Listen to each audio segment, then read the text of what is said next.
This is the Monday Morning Quarterback, another original multimedia presentation from NorthJerseySports.com. Brought to you by the Bergen County Education Association. Bergen County Public Schools work because the BCEA works with you.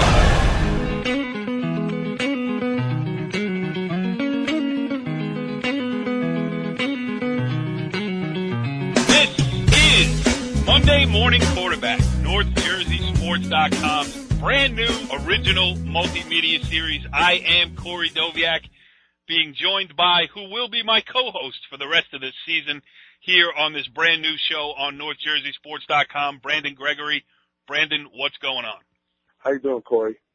I am doing well because we are off on a new venture. The team, you and I, brought the world the track show last spring.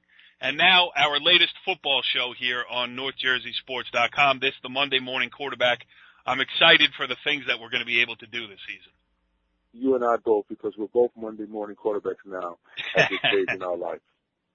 Yeah, if I was a Saturday afternoon or Friday night quarterback, I would not be able to get out of bed the next day in my current physical condition, that's for sure. And I know I definitely couldn't get out of bed with my good hip. All right. So here's what we're going to do. Let's just set up a little bit what this show is going to be about. First of all, we are going to take a look back at the week that was.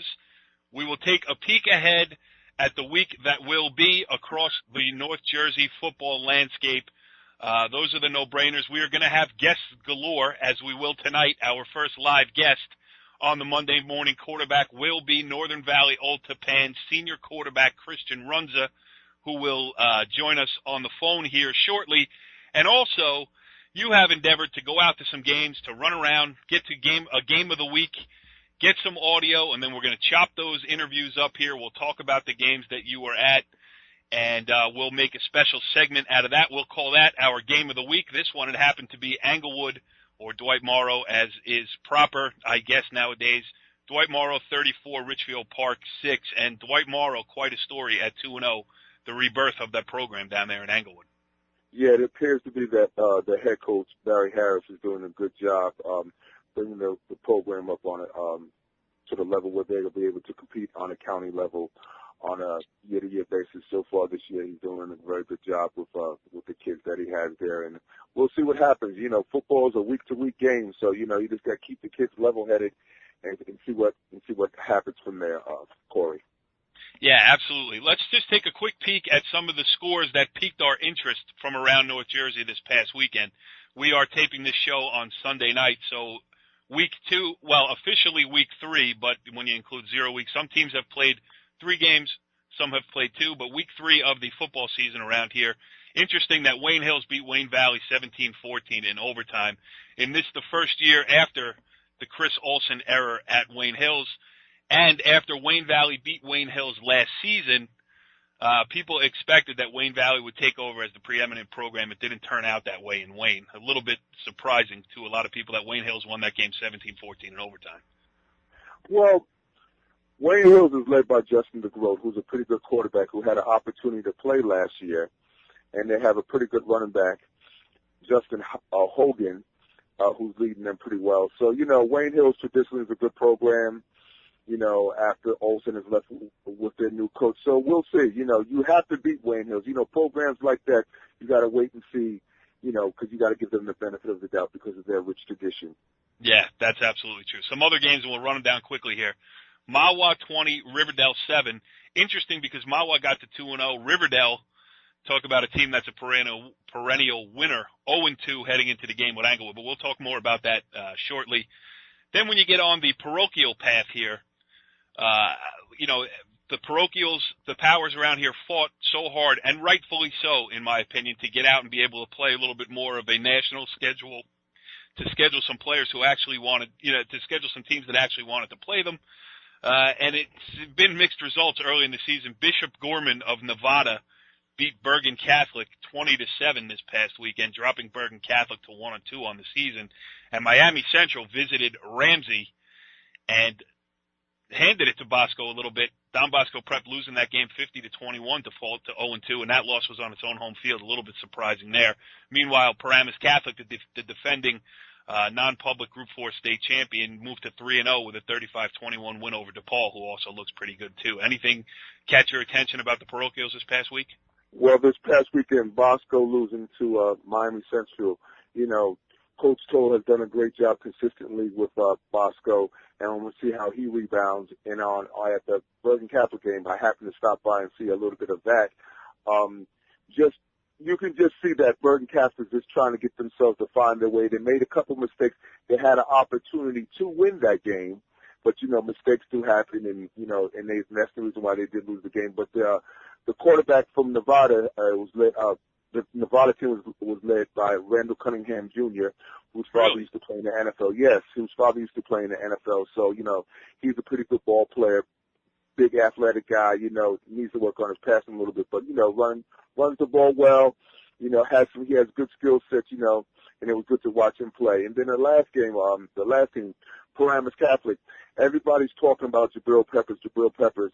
A player to look out for on the Paramus Catholic side is their little scat back, Keon Washington. Keon scored 3 touchdowns this past weekend, and he's a good ball player. Scored on the defensive side of the ball and a couple times on the offensive side of the ball. So look out for Keon Washington, and Paramus Catholic is loaded. So we'll see how that works out. See how Coach Partridge keeps his team going on a regular basis this season. We had Coach Partridge on a couple of weeks ago on the ball game, another segment on NorthJerseySports.com, and we promised to have him back on, and we will roll that into this new venture of ours, the Monday Morning Quarterback. So Chris Partridge will be a future guest here on NorthJerseySports.com. Again, a game of local interest, and when I say local interest, I mean super local interest, because both of the high schools that I went to, Powell Park and Leonia, now combined into one football program when it used to be the Thanksgiving Day game. Still bothers me, but my Tigers/Lions moved to 2-0 on the season by beating Waldwick 21-16 this past weekend, and that's great. I mean, never in my life did I think that I would be at the Meadowlands at MetLife Stadium, home of the Jets and the Giants, watching Powell Park and Leonia play a football game. But I was there last year in the state final, and they lost, which was disappointing, but really it didn't take the shine off of the great season that they had last year, and they're off to a 2-0 start. Maybe we'll get back there again and get a win. Hasbrook Heights improved to 2-0 on the year, beat Queen of Peace 23-12. Beckton, and I mention this one only because Beckton has, after a great run in the early 2000s, Beckton has struggled a little bit, but moved to 2-0 this year with a 43-13 win over Saddlebrook, who fell to 0-2, and Saddlebrook is usually one of those strong small school programs, but the cycle that you get with small schools.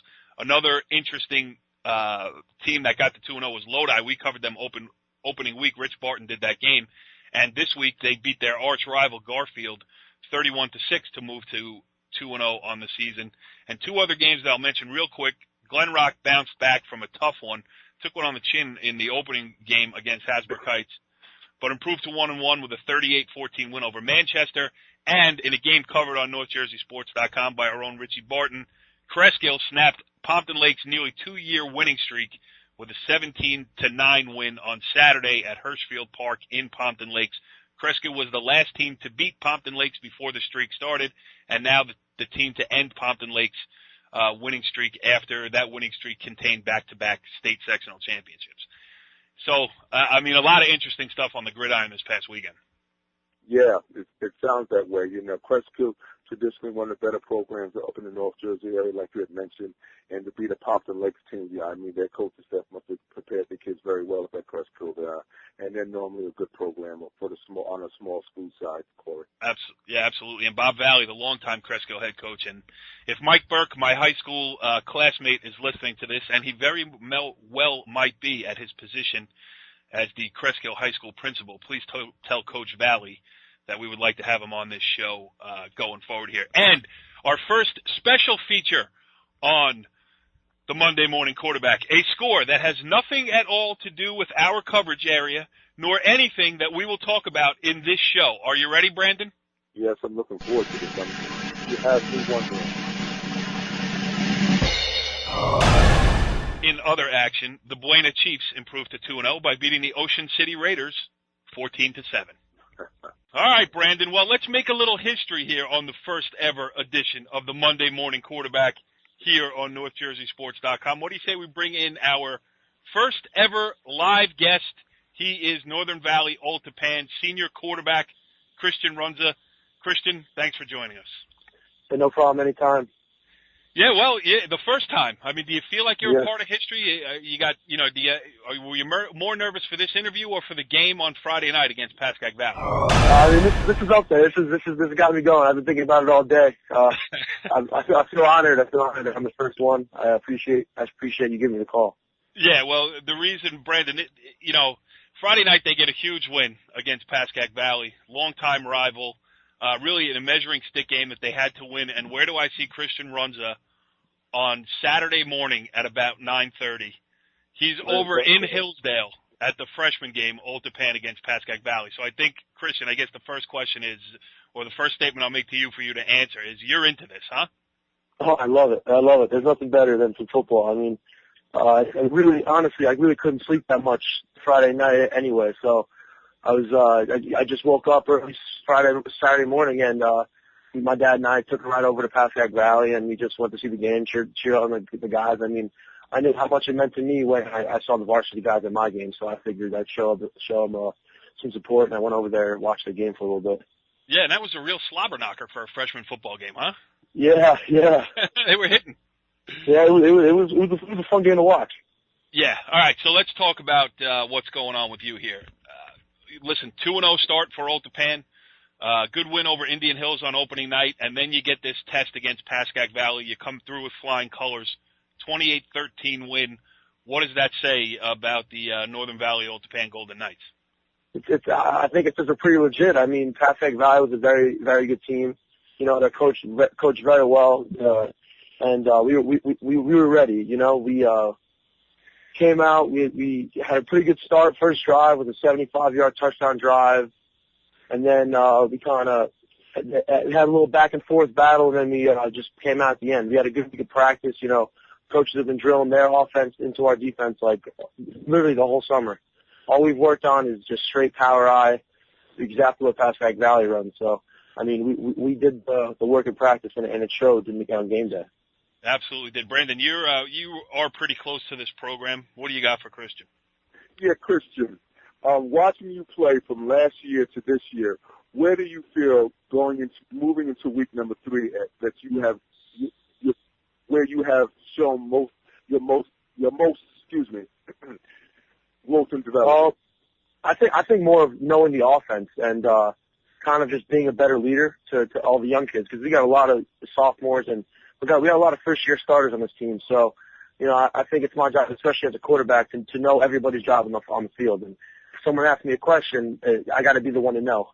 So I felt like I did like a lot of work, not only like in the weight room and on the field, but also like in the football classroom more of, and like studying the plays and knowing our offense inside and out. So if anybody has any questions, I know I can ask. And yeah, I know I just to be confident in everything I do. So that's pretty much it. Yeah. Yeah, and last year splitting time at quarterback, and this year being full-time starter from day one. How much different was that getting ready for this season, where you knew come heck or high water, you're going to be taking the snaps here? Yeah, exactly. Last year was more of like whoever's got the hot hand will try and win us the game at the end. And this year, it's good to know the coach has the faith in me this year, especially just to try and lead my team to victory when we need it. So, I thank Coach Dunn for the opportunity, and I think I'm ready for it, and I'm very excited to see what we do this year. Well, you better credit Coach Dunn, because I will be sending a link of this interview to him first thing on Monday morning on the Monday Morning Quarterback. And he'll listen to it during his history class too while he's teaching. Yes, I have. I had him, I think, last period on Monday. So. All right, you guys can go over it together. Brandon, what else you got? Yes. Now that you mentioned Coach Brian Dunn, what have your relationship with Coach Dunn? Where have you grown with him, with the understanding of what he expects from you from last year to this year, Christian? It's more of he expects consistently day in and day out, which is something that I feel like I need to improve on, and that's what I like about him a lot. I like that he's always hard on me, which I need sometimes. I need someone to be up my butt, keep telling me to keep going, and when I make a mistake, I deserve to get yelled at. So he does a good job of that, but then he also does a good job of messing around with me and like always having a good time and joking around. So I think he knows this perfect balance of, you know, when to be really hard on you and then when to like lay off a little bit and joke around. So I think he does a good job. You know, getting back to the Pascack Valley game here, it was a tight game, 14-13 headed into the fourth quarter. Then Jordan Fuller, the, you know, sophomore, let's call him an athlete because that's what the kid is. Yeah. 47-yard punt return that broke the game open. And, you know, last year he's in an impossible situation because when you're the younger brother of Devin Fuller, so much expectation is laid out at his feet before he even steps on the field. Then he gets injured last year. He can't play as a freshman. You know, he comes into this year, the next Devin, but he's really not. He's the first Jordan. And I think he really opened some eyes. I know when you and I were talking on the sidelines of that freshman game, he opened your eyes on that punt return. Just talk about Jordan and then how big a play that was for you guys. His just athletic ability is unbelievable. I mean, like, there's some stuff that he can do that you really don't see every day. Like, he I'm not going to say, he really reminds you of Devin when you see him on the field. I mean, there's so many qualities that they have the same, but there's also some qualities that they do differently. You know, Jordan's like, he's a very, very quiet kid, but he's very outgoing at the same time. I mean, and as much as little sense that makes, but right. he could be a quiet kid at sometimes, and he'd be the kid yelling and screaming. Like, especially after he made that touchdown, he was screaming and yelling, and I was like, Jordan, running down the sidelines, and he just made a play for us, and then that totally changed the momentum of the game, and then it was pretty much done from there on out. So. Well, I'll also let in a little trade secret. I mean, a little birdie told me that the punt return wasn't even designed to go to the side that he eventually took it to the house to. Well, it was a block. We were supposed to. It was a wall right. So he was supposed to come to the right, but he ended up he went left to start it off, and then he cut it back to where all the blockers were, and then everybody did their job, and he just made a couple of great cuts, and just no one's going to catch him at the open field. Yeah. There is no replacement on the football field for athletic ability, and he's got it, certainly tons of it.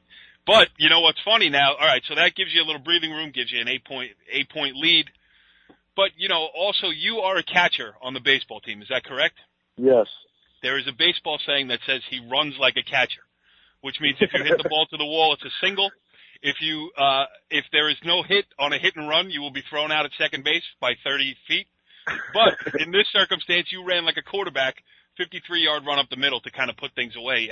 Talk about that play, too. And, you know, Coach Dunn's offenses always have space in them for the quarterback to make some plays with his feet. I mean, obviously we saw that with Devin.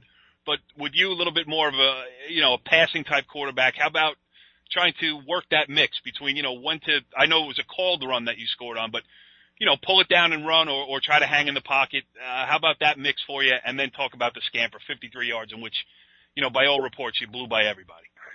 Well, you know, Coach Dunn, he always tells me, I mean, if you got to run, if you got the open lane, just run. I mean, he has a lot of confidence in me to do what I feel like I can do. You know, I feel like my football mind has grown over the past 4 years. So he has a lot of trust in me to pretty much do what I want and do what I feel is best for the team on the field. So he says, if you see a lane, just run and just go, and I'll back you up 100%. So, I mean, this play was a design quarterback run. And I faked the jet, and it was a good fake by Pierce Lucas, who carried out the fake well, had all the safeties, all linebackers just went over pursued to the jet, and then I just cut it back, and it was wide open. The line did a great job. I mean, I might have got touched once, like someone diving, because the line just blocked everybody. And honestly, everybody when I came off the sidelines, like, I can't believe you didn't get caught. Everybody thought you were going to get caught. Like, they're all making fun of me and busting my chops. But, you know, it was very exciting. It was great. It was a lot of fun. Go ahead, Brandon. Christian, now that you mentioned the line, how is it playing with Rocky Giovenzio, who I've watched the last 3 years, and I consider him one of the better linebackers in Bergen County, one of the better offensive linemen in Bergen County, along with Anthony Sarro, who's coming back from a knee injury after the Tenafly game last year. And also another part to the question, besides Jordan Fuller, you lost a lot of people on the offensive side of the ball from last year's team, Benjamin Davis, John Trainer, and Zach Fuller. What other players on this year's team are stepping up and making plays on the field besides Jordan Fuller? Yeah, well, you know, I mean, the first question about Rock's a beast. There's really nowhere else to say. Rock's just a freak of nature. I mean, he may not look like he's like that big 6'4", 225 type body, but he's in the weight room. You have no idea what the numbers this kid could put up, especially for a kid his size.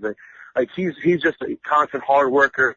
Just loves to work, loves to grind, loves lifting, all that stuff. I mean, and same with Sarah. Sarah has been through a lot since last year with his knee injury. I mean, he's worked real hard to get back, and he came back real strong. He both of Sarah, Rocky having a great year. I mean, and on the right side we got Dean Pella, who's also a senior. He transferred in last year, and he's another big, strong kid that's helping us out a lot. And you know, our right guard's a sophomore, Johnny Pickenich. He stepped up huge for us this year. I mean, a sophomore stepping up right away out of nowhere, and then he's carried his role, done his role very well. And then our left guard is Bez Cartocci and Van Carver. They kind of rotate in and out, and both of them done very well too. I mean, they've had their ups and downs this off season, and this preseason, but now they're starting to step into stride. And I mean, it doesn't really matter who I have in there. They both do the job, so I'm okay with both of them. And then with the new skill players, we have a bunch of new skill players this year. I mean, we lost a bunch of great players. Johnny Trainer was great for me. Ben Davis, Zach Froelich, Tommy Kramer. The list goes on and on. I mean, all these guys were great for us last year, but this year we got Zach Falkenstern. He's a senior now at split end for us, and he's a small little kid. You'd never expect anything from him, but this kid, I've never seen a kid work so hard in this off season. He lost a lot of weight, got a lot more stronger. I mean, a lot thicker. Like, just looks real good. He got a lot faster. So he's had tremendous steps this off season to get to where he is right now. And also Jed Downey is our new tight end. He's replacing Ben Davis. I mean, replacing Ben Davis was very hard to do. He was a third team All County last year. I mean, and now as a sophomore stepping up, and he's done a great job. He makes diving catches after diving catches, and the kid just lays his body in the line for his team, and I love it. And you know, and then we got Zach Ushery, returning running back for us. Zach's a great kid, great leader on the field. Puts his heart on the line, puts his body on the line. He puts his heart into everything he does. Loves the game, and then great player. Anthony Crasto is our running back. He's very, very, very good kid. He's also another kid that just loves what he does. He just loves to work, loves to come out. All these kids, I mean, they're all playing through many injuries that nobody knows about, you know, and they all tough it out, and they still come out and perform every single day, and they just get the job done. I'm all pumped up over here listening to that. Yeah. Yeah, you get the full breakdown there. You know what? While you were giving that eloquent soliloquy on the state of the Golden Knights offense, we just got some tape in here. Here's some tape of you running for that 58-yard touchdown. Are you ready? I guess so. Here we go. Just going right through the line, knocking them down like bowling pins, baby. So, I mean, like you said, there is a lot of excitement around the program here. You're off to a 2-0 start. Big crowd at the Pascack Valley game for sure. And the way the schedule breaks for you, I'm sitting here looking at it right in front of me. At West Milford this week, home against Tenafly the week after. Then you got, you know, the sister school rivalry against Demarest on October 11th. Then DePaul, Lakeland, Kennedy, and Teaneck. You know, when I know that it is preached all the time, one game at a time and everything else, but when you look at the season as a whole, what are the goals? What is Northern Valley Old Tappan trying to accomplish here? Yeah, I mean, we try not to look ahead too far, but I mean, when you look at our schedule, I mean, we every year we try to accomplish three things. We have three goals as a team every single year. First goal is to get the league championship. That's always the first goal. Second goal is to beat Demarest, because you got to beat Demarest every year. You're really not a very successful year unless you don't beat Demarest. It's a huge part of our program. They always have a solid team, and we love playing against them. It's a great rivalry. And the last goal is obviously the most important goal, is to win a state championship. You know, we made it there my freshman and sophomore year, and suiting up as a freshman, not even playing a snap, I was in tears after that game. I mean, you can't not be very emotional after that game. It was just heartbreaking loss. And then my sophomore year, I mean, I got a little bit of playing time on like special teams and that stuff, but I wasn't really a big part of the team. But you know, the same with that. I mean, just two heartbreaking losses, and we feel like this is your year. We got a good shot at getting coached on the state championship, and that's really what we want to do. It's our main goal right there. Sounds good to me. And you forgot to mention goal number 4. As we also discussed on Saturday morning, my daughter is now a freshman at Old Tappan High School. That's right. So goal number 4 is to make sure nobody messes with her. Is that correct? Right, of course. Christian Runza, the senior quarterback for the Old Tappan Golden Knights football team. Really, this was a great way to kick off the Monday Morning Quarterback, our new show here on NorthJerseySports.com. You were a great guest, well-spoken. Thanks for hopping on with us, and keep things rolling, and I promise we'll have you on again later on in the season. Thank you very much. I appreciate the opportunity. Well, Brandon, good stuff there with Christian Runza, the senior quarterback at Old Tappan. He's got his team off to a 2-0 start. And, I know you're very close to the Fuller family with the father, with Devin, and now with Jordan. And just from listening to Christian talk about Jordan Fuller, I mean, we got another good Fuller on our hands. Yeah, it appears to be that way. Jordan's one of the nicer kids that I've met and known since he was a small child. And hopefully things work out well because his athletic ability is few and far between. But the main thing, he's a very, very good kid, and just wish him well moving forward into this upcoming sophomore season for him. Yeah, his talent is absolutely not in doubt. If he can stay healthy, he's going to be another blue chipper coming out of Northern Valley, Old Tappan. Most definitely. All right, so we got that covered. Now let's talk about where you were on Friday night. We had, and putting this show together, people think that we just get on here and slap stuff together, but, there was some planning that had to go into this. Most definitely, Corey, most definitely.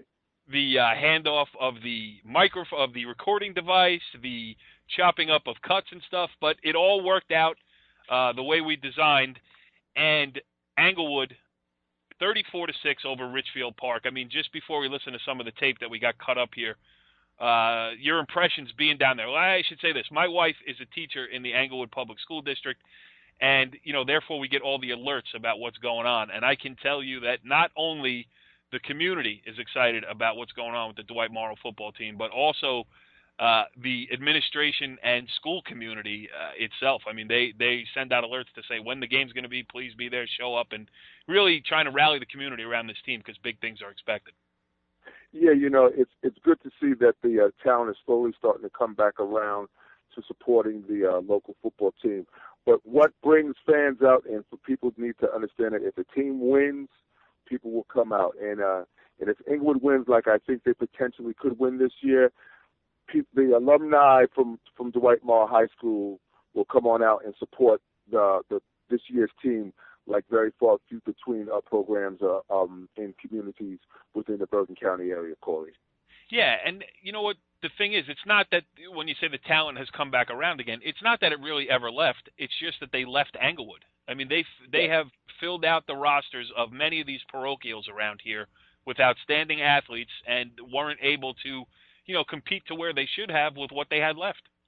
Yes, you have a valid point there. There's quite a few names of children that could, or former athletes that have performed at Catholic schools that have come out of Englewood. If Englewood can keep the kids home, we will see a great significant improvement with the program. And I'll give you a couple of kids' names that left, that went to Bergen Catholic schools, went to Catholic schools in Bergen County. For example, Ernest and Chucky Wingate, we have who went to Bergen Catholic. Yep. We have Sam Griffin, one of the best linemen ever to come out of Don Bosco. There's quite a few ball players. I'm just gonna name those three, but there's quite a few that I could go. The list goes on and on and on and on. But we're not here to talk about that tonight. We're just here to try to introduce this show. Yeah, I remember Sean Banks and Miles Ormond too, who were part of one of the best basketball teams put together in Bergen County, and that Bergen Catholic. Do you hear? Listen real closely. Did you hear that? That is the sound of. That's the sound of head coach Barry Harris building a fence around Englewood to keep his players home. That sounds fair. That sounds fair. So let's take a quick listen to what Barry Harris had to say in this interview that you did with him right after the 34-6 victory over Ridgefield Park on Friday night. Here we go. Brandon Gregory for NorthJerseySports.com. I'm on the sideline after Englewood's win over Ridgefield Park 34-6 with head coach Barry Harris.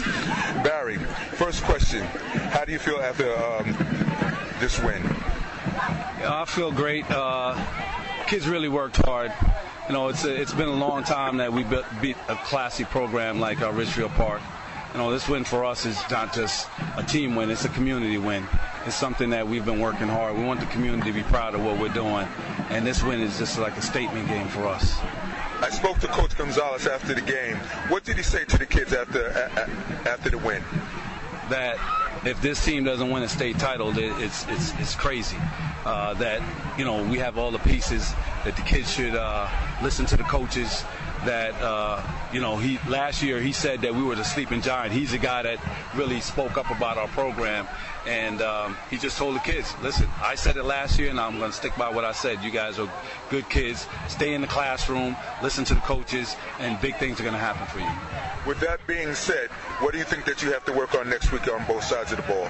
Well, we still have to, be disciplined. We still have to trust each other that everybody's going to do their 1/11th on the field, not try to do somebody else's job, and continue to work hard. Our job is not done. This game will be put behind us tomorrow by 9 o'clock. We understand that, we feel like we're a destiny team.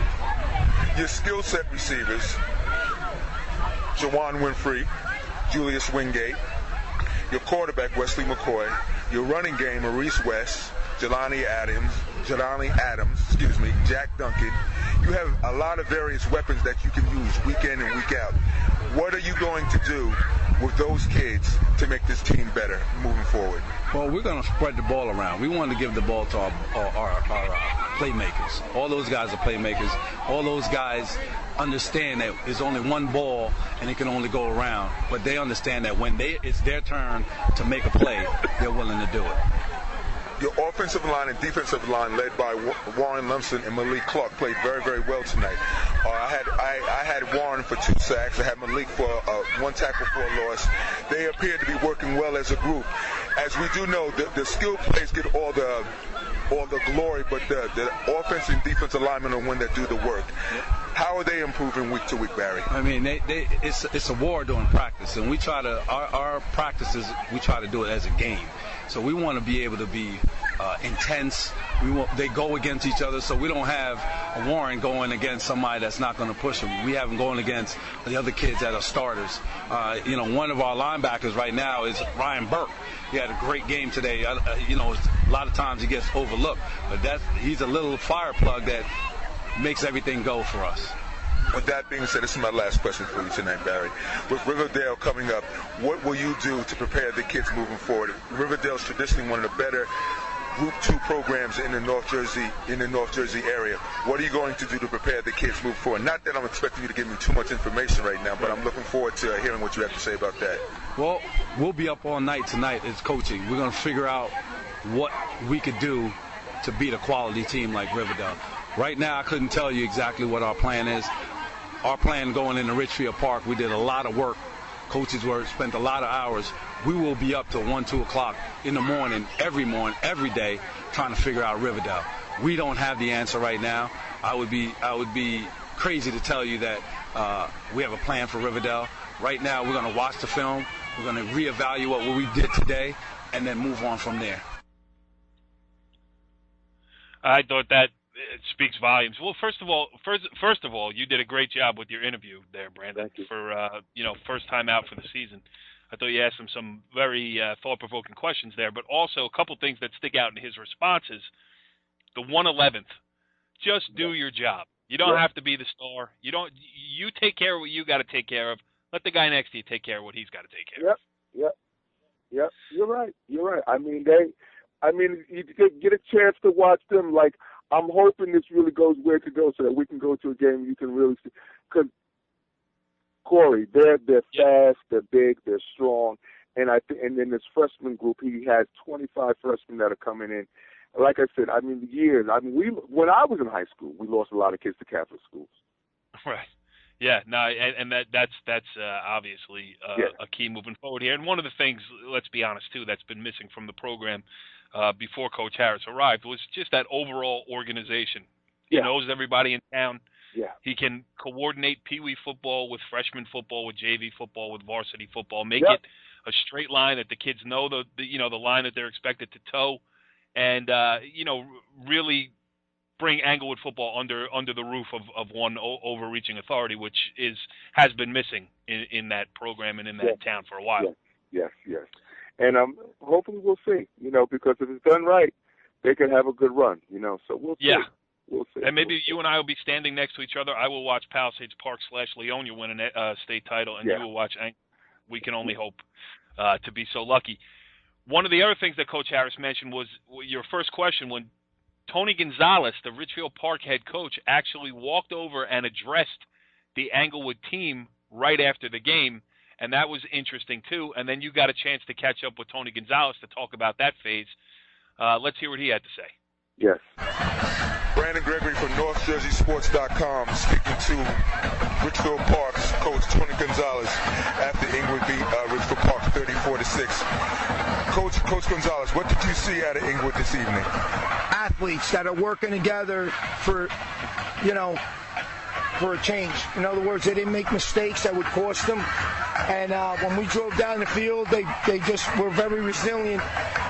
The credit goes to those kids. I played in semi-pro with Drakeford and Kevin Drakeford, and I'll tell you why. All these coaches and these players did a great job of getting together and working together. That's a difference. Englewood's always had great athletes like Tony Tolbert, Bruce Harper, and I played against Bruce in college. But the point being is they're a team. And I always said that Englewood's a sleeping giant, and we just woke them up. They just woke up. They just woke up. If you count all of the players that are on other rosters in other schools, they'd be a powerhouse. I'm picking them to win their division, to win the states in their group. Well, with that being said, this will be my last question because I know you're getting to the bus. Quarterback, Juju, the split end, the running back. Number 55 is a man-child. Their special teams play with Winfrey, the punting, and everything else. Englewood's is going to be tough to beat. You figure this year, Coach Gonzalez? Listen, you can't squib kick it because anybody in the second line can return it. They got great moves. They got blocking finally. They're getting around people, and they're very hard to tackle. We had our kids playing real hard. I'm proud of them. Trying to make tackles elusive. One kid broke like 6 tackles on one run play. Your running back, number 34, did a very good job tonight. He's a 10th grader. No, that's 36. 36, number 30. He's a 9th grader. He's a 9th grader? Yeah, I made a mistake. Hey, bud, what's up? I left that last part in there because I got to say I love Tony Gonzalez. Tony, Corey, Tony is as good as a man that I've ever met in this area as far as being honest with how he feels about you and you being the opponent. He's not afraid to speak his mind, and he's okay with it. So I have a very special place in my heart for him also because he's sincere with what he says, and he's not embarrassed to say it, and he understands the demographics and everything else that's come along with Bergen County football. He loves Ridgefield Park, but on a grander scale, he loves kids. Yes. So he it's not kill the opponent. It's congratulations to the opponent if they do well, and he seems genuine. I'm sure he's pulling his hair out about the loss, but he seems genuinely happy that Englewood has it turned around and that there's another good team in Bergen County. Yes. He once gave me the best quote ever after a Rutherford state playoff game a number of years ago when he said, "I love Ridgefield Park and I'll do this until they drag me out of here feet first." So that's where he's coming from when you talk to him. So you did get to talk to a couple of the Englewood players there as well. You got quarterback Wesley McCoy, and let's hear what he had to say after the win. It appears that with the players that you have, with your running game, with Maurice White, with Maurice West, Jelani Adams, and with your skill set receivers, Juwan Winfrey and Julius Wingate, it seems like that you'll be able to do a lot this year. Yeah, we're poised to go far, but we're just trying to take it one game at a time, and we got Riverdale up next. That's going to be a tough game. That's normally Riverdale's a well-coached, well-disciplined team. With next week's preparation, what do you think that you would have to do to improve going to next week's game? I think we just have to improve on the mistakes, the fumbles, and but we'll be good. The coaching staff really gets us through the week, and preparations are top notch. So, thank you, Wesley, for a couple minutes of your time. And I think the thing you get out of that is, these kids have really bought in. They're going to do what the coach tells them. Yep. The other player you got to interview, or you also interviewed Warren Lumpson. And hey, listen, this is week 1, season 1, episode 1 of Monday Morning Quarterback, and I didn't cut up the tape, so I'll have to take the hit for that one. But I did cut up the audio that you did with Juwan Winfrey, and let's just take a quick listen to that. This is Brandon Gregory from NorthJerseySports.com. I have here with me right now Juwan Winfrey. Juwan, tonight you had 4 catches for 121 yards, 1 touchdown. I had you for another 65 yards on special teams with your punt return. You blocked the punt. How does that feel, Juwan? It feels great because this is all we've been working for all summer and all for the season so far, and just to see it come true is actually really looking good. With next week's game coming up against Riverdale, what do you think that you would have to do for improvement on both sides of the ball, Juwan? Well, to start off with the penalty, that's our main focus right now. That's what we have to keep low because that kills us. And the refs, I don't know what to say about them, but after that, then we just got to make sure we keep the points off the board because last week we had 21 points, and this year, in this game 6, so, we just got to keep decreasing it. It's mainly our focus. Your defense is doing a good job with the 34-6 score tonight. But is there anything specifically that you can see that the defense can do to improve? Mainly our pass coverage. We have the DBs to do it. We just lack sometimes in our game, but it's all right. We can fix this. And what about on the offensive side of the ball? Offensive side, we just got to execute more. We did a good job today, so I'm proud of us, but we got to continue to execute greater. Thank you, Juwan, for a couple minutes of your time. Thank you. Good stuff there as well. I bet you he slept well Friday night. 121 yards rushing, 65 return yards, and a block punt. That's a good night's work. Yeah, Juwan has he has a lot of skills to offer any program that's going to take him moving forward. He's 6'3", 6'4", has good hands, great hips, and sees the field very well on both sides of the ball, offensively, defensively, and it's just a matter of what school wants him and how they're going to use his athletic ability to make their program, like he's doing at Inglewood, into a successful one. Yeah, well, that's our game of the week. Dwight-Morrow against Ridgefield Park. That wraps up that segment. And the last one we're going to do here tonight on Monday Morning Quarterback is we'll take a quick peek ahead at what's coming up this coming weekend. And to be honest with you, not a great slate of games coming up this weekend. We circled through and we may have missed a couple. A couple that we are interested in, though, is Englewood's continued maturation. They're going to play Riverdale. Now, Riverdale, granted, against 2 very good opponents in Mawa and West Essex, but very uncharacteristic to see the Golden Hawks under DJ Nymphius, who does a great job there at 0-2 on the season. So they need that win to get, to recover their playoff hopes, and Dwight-Morrow needs that win to continue theirs. Well, a game like that is probably a more interesting game than if both opponents were 2-0. Reason being, like you said, Riverdale needs this win probably more than its opponent, but then its opponent wants to be 3-0, and that's the interesting and intriguing part of this upcoming game between Inglewood and Riverdale, to see how Barry prepares the kids and see how DJ gets his kids prepared up at Riverdale. So we'll see. Let's see what happens there, and it's going to be an exciting game Friday night. Absolutely. Also, another small school game that I'm interested in is Pompton Lakes against Harrison, not because I expect it to be the world's greatest game, but because Pompton, coming off of back-to-back state championships, and then seeing that streak end against Cresco this past weekend. And Harrison is an upstart team. Lost this past weekend, but opened the year with a win. 1-1 on the season. So those two teams, Pompton and Harrison, both 1-1 going into that game. Interesting to see how Pompton Lakes responds. And, this let's finish the public school side of it, too.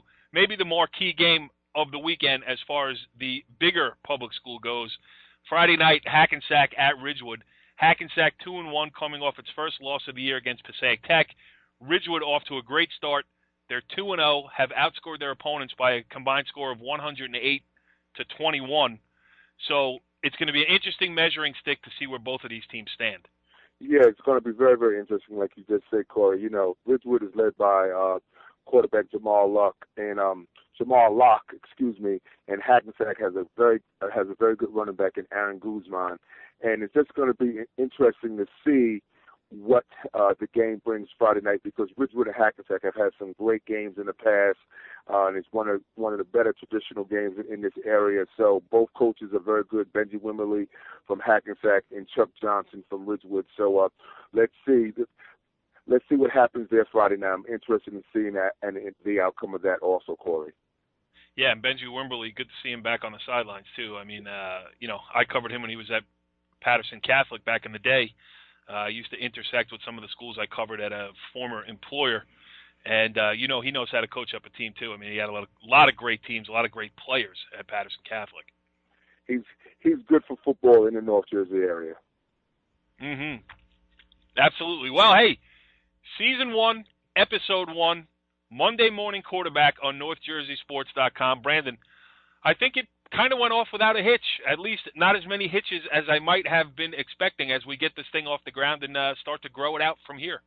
Yeah, you know something, I think since we did earlier last year, the track show, I wasn't expecting too much of a hitch like you thought there may be. I think that you and I work very well together, and we'll never have any issues like that, Corey. Yeah, well, you should see me over here scrambling to work the technical side of it. That's where I think the glitches are going to come in, and that's where they will rear their ugly head in the future. But that's on me. I'll do the best I can. And join us next week. As the name implies, the Monday Morning Quarterback will run here on NorthJerseySports.com, and it's also available across platforms now. Through the magic of YouTube, you will be able to get our multimedia presentations from this point forward. We'll have them posted on our site, but they will be embedded YouTube videos, which means that you can watch them on your computer, your laptop, your tablet, and, dare I say, Brandon, your phone. Well, maybe not your phone, because you'd have to flip that thing up and keep it wide open. Hey, I still got to present myself a certain way. I'll catch up with the time. Well, interesting. Maybe we'll do it on location, watching Monday Morning Quarterback on Brandon Gregory's phone. But until that day, we'll catch you next week, and thanks for joining us. Brandon, great job, man.